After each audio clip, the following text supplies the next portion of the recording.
Buenas tardes, mi nombre es Carlos Cabral y conjuntamente con Victoria vamos a tratar el tema de elevación de piso sinusal, continuando con este tema de regeneración de tejidos periimplantarios. Próxima. La mayoría de nuestros pacientes que recibimos derivados generalmente ya aportan un tipo de imagen radiográfica de tipo panorámica.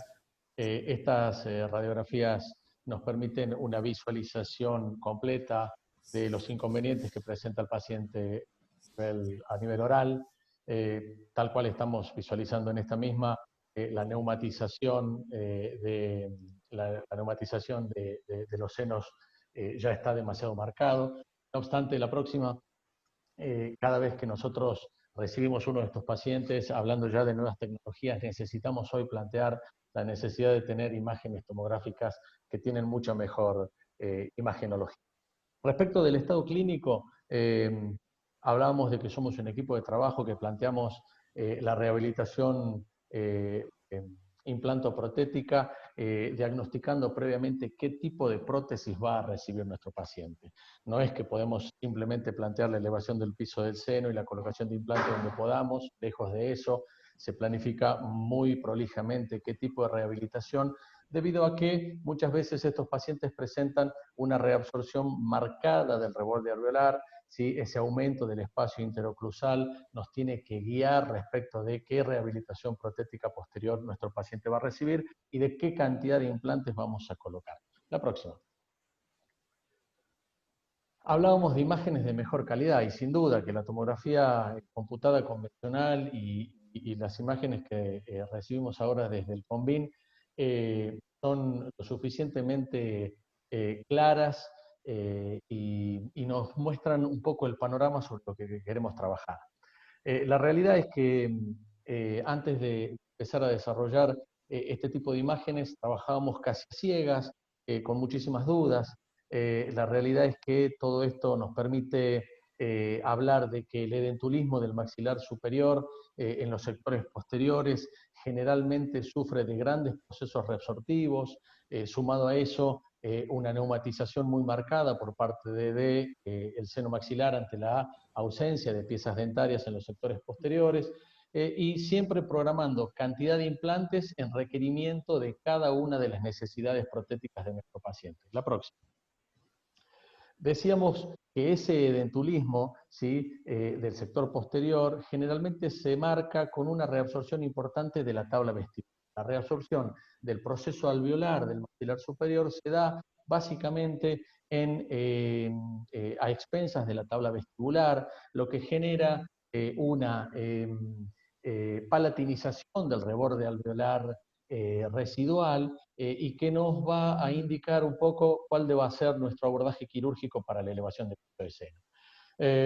En la imagen de la derecha podemos observar esa máxima neumatización del seno maxilar, contenido en algunos casos con la presencia de piezas dentarias secundantes, y eso nos va a permitir en los cortes visualizar tanto el espesor de mi cortical externa, digamos, por donde yo voy a abordar mi seno maxilar, la profundidad de ese seno, tanto en altura como en profundidad hacia la pared nasal, lo que nos va a hablar un poco del volumen del injerto que necesito colocar, y además de la posibilidad o no de insertar los implantes conjuntamente con el injerto a nivel sinusal. La próxima. Hay algo que también pasa generalmente mucho y que es que nuestros pacientes, no nuestros, todos los pacientes, presentan los conocidos tabiques intrasinusales. Esos tabiques intrasinusales, con el advenimiento de las imágenes de esta calidad, nos permiten programar de manera un poco más prolija, ¿sí? El abordaje de nuestra ventana lateral. Afortunadamente, estos tabiques no son completos, eso quiere decir que no dividen el antro en 2 o más secciones, generalmente se presentan entre 1 y 4, la bibliografía que está al pie de la diapo marca cuáles son un poco las tendencias respecto de qué hacer con esos tabiques y en qué porcentaje se presentan.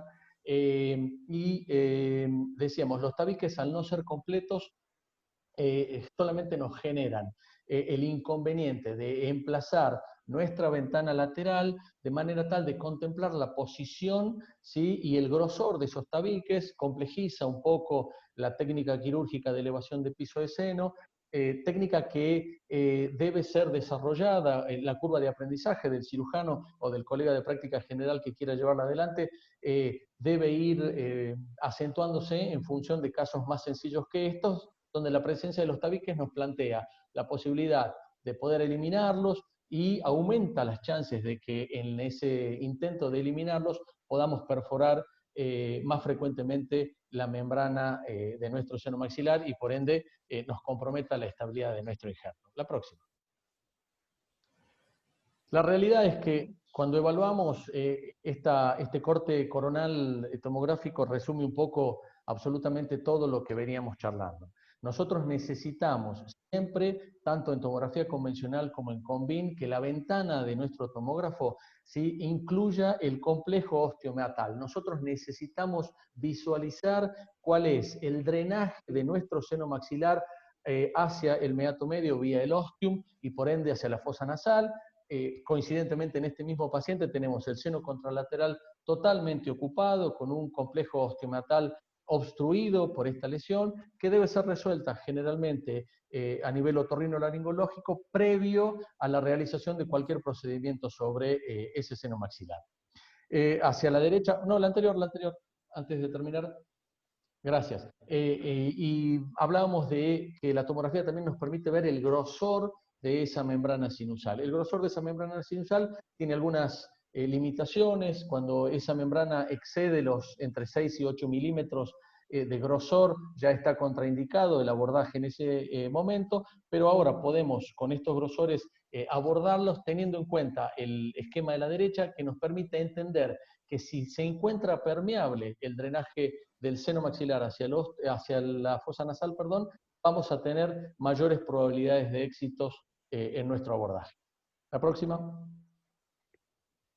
Bien. Vicky. Sí, gracias. Bueno, ahora lo que vamos a mostrar es un poco nuestro protocolo, o sea, el protocolo que nosotros utilizamos en la clínica a través de un algoritmo y vamos a contarles y mostrarles algunos casos clínicos. Una vez que el paciente ingresa, como dijo el doctor Cabral, lo primero que vamos a hacer es, además del diagnóstico, bueno, el diagnóstico clínico radiográfico, tomográfico y los modelos de estudio también, y con estas imágenes es lo que vamos a evaluar, va a ser el reborde residual que tenemos para poder saber cómo vamos a continuar con el caso. En el caso que la altura de nuestro reborde residual sea suficiente, ahí ya no vamos a tener ningún tipo de problemas y podemos realizar la colocación de implantes convencional, la que ya todos conocemos. Va a ser distinto cuando el paciente ingresa y evaluamos que nuestra altura es entre 5 y 8 milímetros. Por ejemplo, acá lo que nosotros hacemos es, vamos a realizar la técnica de elevación de piso de seno transalveolar, también conocida como la técnica de Summer, y vamos a colocar los implantes en el momento. Esto nos va a llevar a que los tiempos sean más cortos a que si fuese un levantamiento de piso de seno con implantes diferidos. Sí, pasa, Lu, por favor. En este caso vamos a ver cómo esta paciente ingresa, así para la reposición de la pieza 16, y luego de hacerle todos los estudios y el diagnóstico, le vamos a solicitar la tomografía de tipo Combin, y vamos a ver acá, por ejemplo, que cuenta con una altura del reborde de 6,4 milímetros. Entonces acá vamos a hacer la técnica de Summer. Pasa, Lu. Bueno, para realizar esta técnica lo que vamos a hacer es realizar la incisión, ¿sí?, a nivel del reborde. Vamos a levantar nuestro colgajo y vamos a realizar el fresado secuencial de implantes, ¿sí?, el que ya conocemos, pero lo que tenemos que tener en cuenta es que nuestra longitud de trabajo va a ser 2 milímetros menos a nuestra altura del piso del seno. Es decir, en este caso, que tenía 6 milímetros de altura, nuestra longitud de trabajo va a ser aproximadamente 4 milímetros. Una vez que terminamos el fresado secuencial, vamos a hacer uso de nuestros osteótomos, ¿sí? Estos osteótomos son instrumentos que vienen ya milimetrados, ¿sí?, con distintas marcas, con las distintas alturas, y son elementos que, bueno, son delicados, tienen distintos tamaños también, y tienen su punta cóncava, y vamos a colocar esos osteótomos en nuestro fresado, ¿sí?, en nuestro lecho quirúrgico, y vamos a realizar pequeños golpes con un martillo. Eso lo que nos va a hacer es que nos va a llevar a realizar una fractura en tallo verde en nuestro piso de seno y levantar el piso de seno junto con la membrana. Esto lo que nos va a permitir, esta técnica, es hacer un levantamiento, o sea, esta membrana, esta elevación se va a realizar entre 2 y 4 milímetros, no mucho más, así que vamos a tener que tener en cuenta el implante que vamos a colocar. Una vez que realizamos esa fractura en tallo verde en nuestro piso de seno, vamos a poder colocar el implante de forma convencional, como vemos acá, la tapa, y acá vemos sí, la radiografía a distancia, así de control.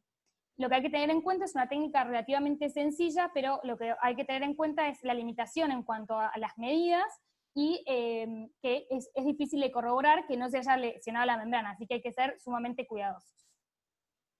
La siguiente, Lu.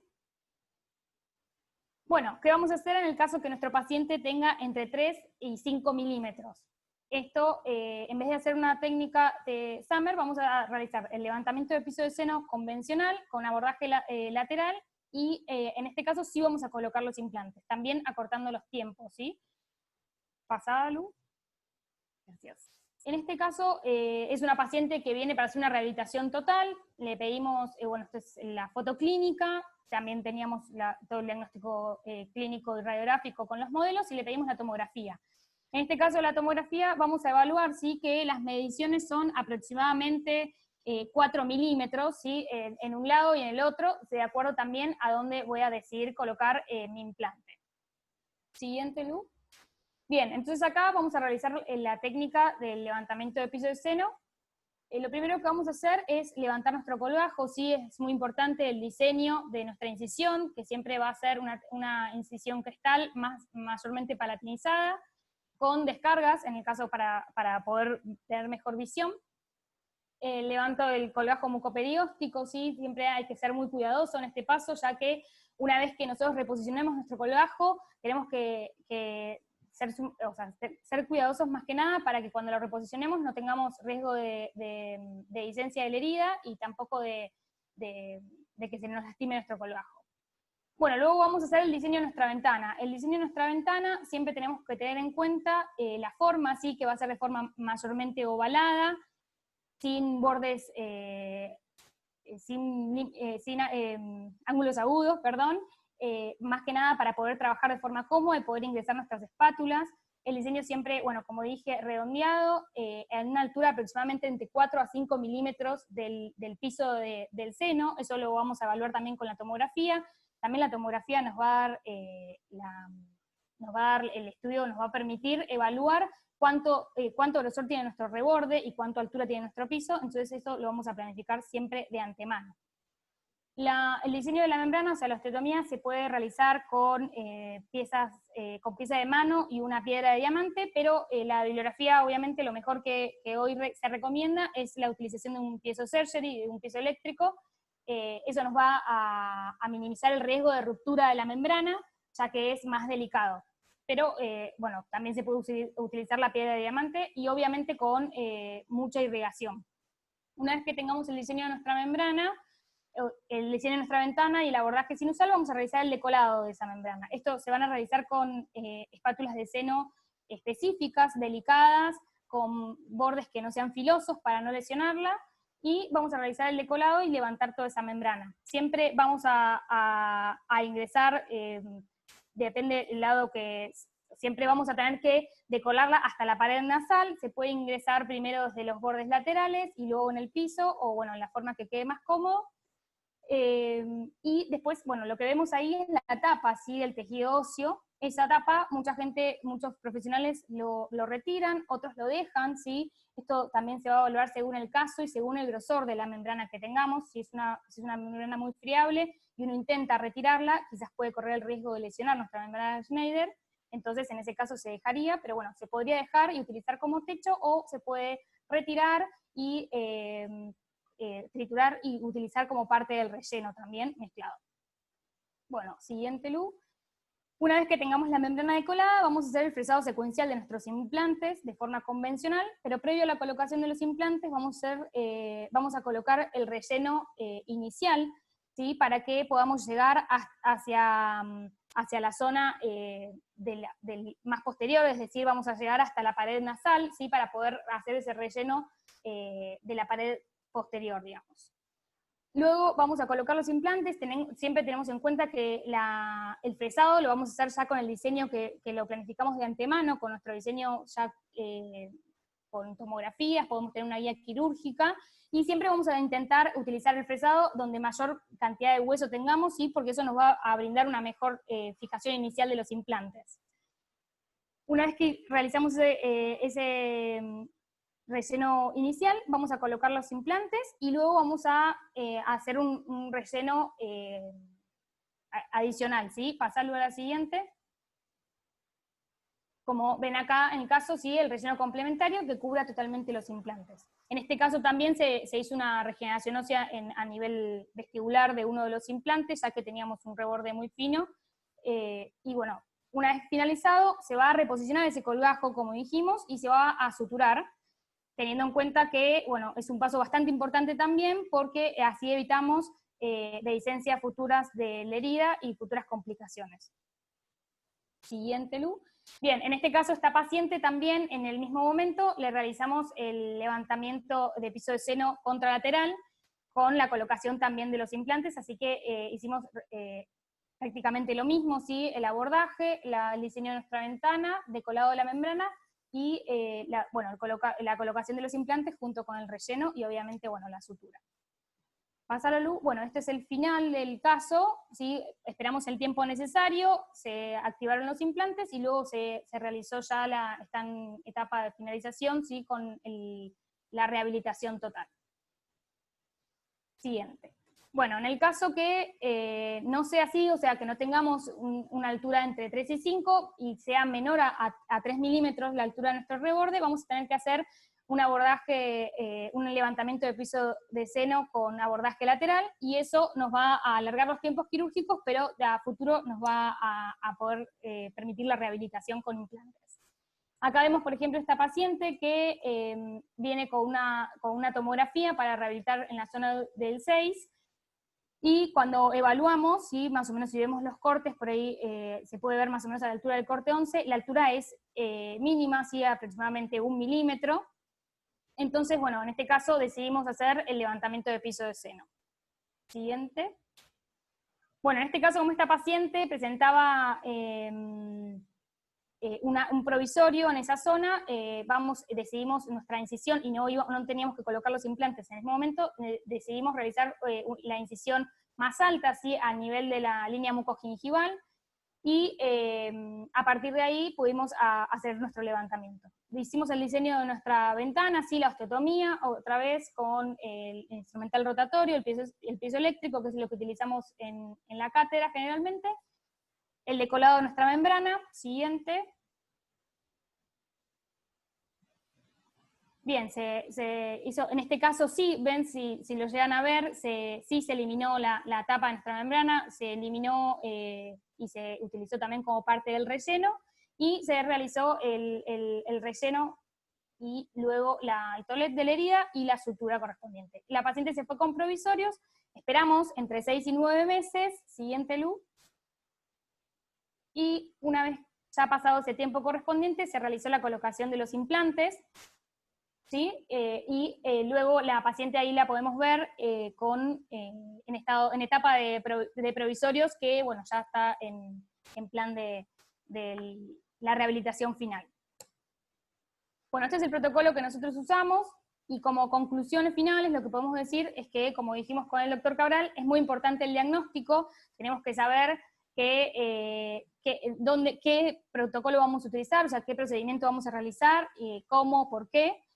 Es una técnica predecible, ¿sí? Tiene una baja tasa de complicaciones, tiene una tasa de éxito de aproximadamente entre el 95 y el 98%, pero bueno, las complicaciones existen, eso sería todo un tema aparte que hoy no es la función de esta charla contarlas, pero existen y está bueno conocerlas, saber cómo evitarlas y también saber cómo tratarlas. Siguiente, Lu. Bueno, y acá, por si quieren, está nuestro curso, ¿sí? En el que abordamos todos estos temas y que pueden anotarse. Bueno, después se va a sortear supuestamente, así que pueden anotarse también. Bueno, ahora vamos a pasar a la parte de injertos en bloque con el doctor Gatti.